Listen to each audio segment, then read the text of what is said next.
Hello friends, ഇത്തവണ ക്രിസ്മസിന് നമുക്ക് നല്ല കളറും രുചിയും ഒക്കെ ഉള്ള ഒരു കലക്കൻ ഗ്രേപ്പ് വൈൻ ഉണ്ടാക്കാം. കഴുകിയെടുത്ത 2 കിലോ മുന്തിരിങ്ങ മാറ്റി വെച്ചിട്ടുണ്ട്. കുറച്ച് വെള്ളമെടുത്ത് അതിലേക്ക് കുറച്ച് ഉപ്പിട്ട് നമ്മുടെ ഈ മുന്തിരിങ്ങ എല്ലാം അതിലടത്തിയിട്ട് നല്ലവണ്ണം കഴുകിയെടുക്കുക. ഇതിലെ കെമിക്കൽസ് എല്ലാം പോകാനായിട്ടാണ് നമ്മൾ ഉപ്പിട്ട വെള്ളത്തിൽ തന്നെ ഇത് കഴുകിയെടുക്കുമെന്ന് പറയുന്നത്. എല്ലാം അടർത്തി മാറ്റിയതിന് ശേഷം നമ്മളിത് കുറച്ച് നേരം റെസ്റ്റ് ചെയ്യാൻ വെക്കുക. ഒരു 10-15 മിനിറ്റ് ഉപ്പിട്ട വെള്ളത്തിൽ ഇത് റെസ്റ്റ് ചെയ്യാൻ വെക്കുക. ശേഷം ഇതിലെ വെള്ളം എല്ലാം സ്ട്രെയിൻ ചെയ്ത് കളയുക. ഒരു അരമണിക്കൂർ വെച്ചോട്ടോ. ഇനി നമ്മൾ അടി കട്ടിയുള്ള ഒരു പാനിലേക്ക് 1/2 കിലോ പഞ്ചസാര കാരമലൈസ് ചെയ്തെടുക്കുക. ദേ ഇതുപോലെ. അതേസമയം നമ്മുടെ മുന്തിരിങ്ങ കൈ വെച്ചോ മിക്സ് ചെയ്ത് ദേ ഇതുപോലെ എടുക്കുക. കാരമലൈസ് ചെയ്ത വെള്ളത്തിലേക്ക് ഒരു ഏലക്ക, 4 ഗ്രാമ്പു, 4-5 കഷ്ണം കറുവപ്പട്ട ചേർത്ത് തിളയ്ക്കാൻ വെക്കണം. തിളച്ച് വരുമ്പോൾ നമ്മുടെ ക്രഷ് ചെയ്ത ഗ്രേപ്സും കൂടി ഇട്ട് ദേ ഇതുപോലെ തിളപ്പിച്ചെടുക്കുക. ഇളക്കി കൊടുക്കാൻ മറക്കരുത്. ചൂട് മാറിയതിന് ശേഷം നല്ല വൃത്തിയുള്ള കുപ്പി ഭരണികളിലേക്ക് നമുക്കിത് ഒഴിച്ചു മാറ്റാവുന്നതാണ്.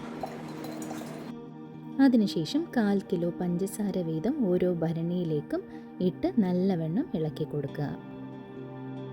നമ്മുടെ ജാറെല്ലാം ഓവർനൈറ്റ് അടച്ചു വെച്ച് റെസ്റ്റ് ചെയ്യുക. 12 മണിക്കൂറോളം ഇത് റെസ്റ്റ് ചെയ്യാനായിട്ട് വിടുക.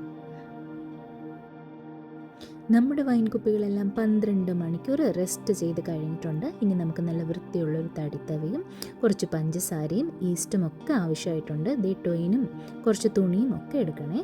ദേ കുപ്പി ഭരണികളെല്ലാം ഓപ്പൺ ചെയ്യുക. എന്നിട്ട് അതിലേക്ക് നമ്മുടെ ബാക്കിയുള്ള 1/4 കിലോ പഞ്ചസാര വീതം ഓരോ കുപ്പിയിലും നിറയ്ക്കുക. അതിനുശേഷം നമ്മുടെ ഈസ്റ്റ് പാകത്തിന് ഒരു ടീസ്പൂൺ ഈസ്റ്റ് വെച്ച് ഇതിലേക്കിട്ട് നല്ലവണ്ണം ഇളക്കിയെടുക്കുക. ഞാൻ ഇത്രയും ഈസ്റ്റാണ് ഓരോ കുപ്പിയിലും ഇട്ടിട്ടുള്ളത്.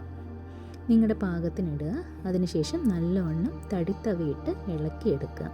അതിനുശേഷം നല്ല വൃത്തിയുള്ള തുണിയിൽ, കോട്ടൺ തുണിയിൽ ഇതുപോലെ ടൊയിൻ ഉപയോഗിച്ച് ടൈറ്റായിട്ട് കട്ട് ചെയ്ത് നല്ലവണ്ണം മുറുക്കി കെട്ടുക.